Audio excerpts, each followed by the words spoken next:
All right, everybody, welcome back to another how-to video. Today is a rainy day, so we're going to take advantage of being indoors, and I'm going to show you how to replace the string on your Ryobi String Trimmer attachment. I'll give you a few quick tips to make this quick, easy, and make sure you get the perfect amount of line every time to get you back and up and running. So let's go ahead and get started, and I'll show you what you guys got to do.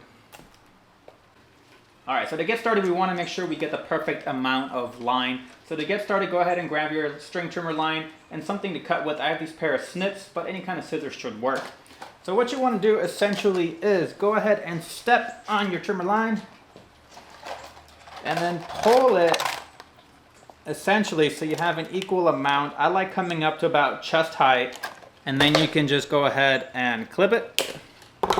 And that will make sure you get the perfect amount of line for just your general use. So take this and we'll go over to the workbench. Now I here have the Ryobi expanded string trimmer. However, the concept should be the same for various models. On the head itself, there should be two indented tabs that you can push in to remove the power head.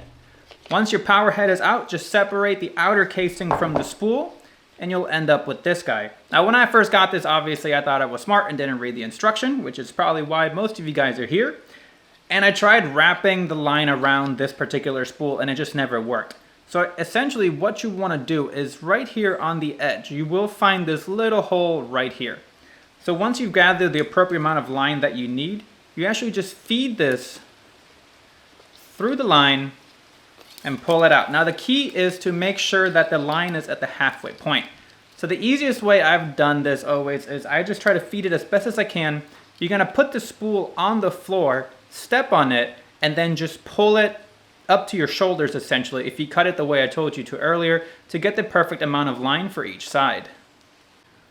Once you have your line equally threaded through the head here, you'll want to go and take one end. So find the end, take the outer shell, and you're going to feed one side through the hole.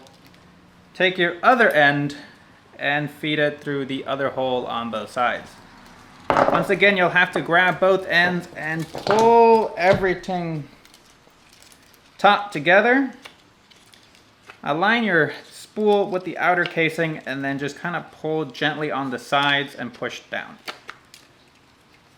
Once you have it perfectly set up, it should fall right back into place.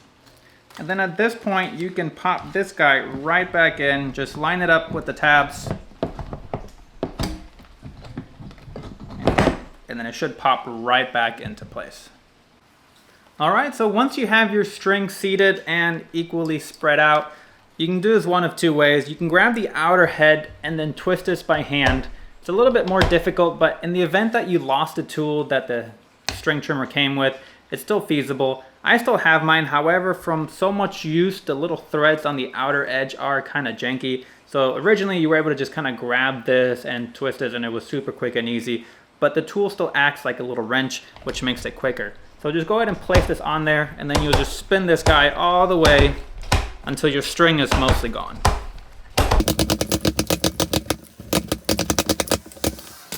Now, once you get to the end of the line, don't suck it in too much because you do want to have a little bit, you do need some out for this to work properly.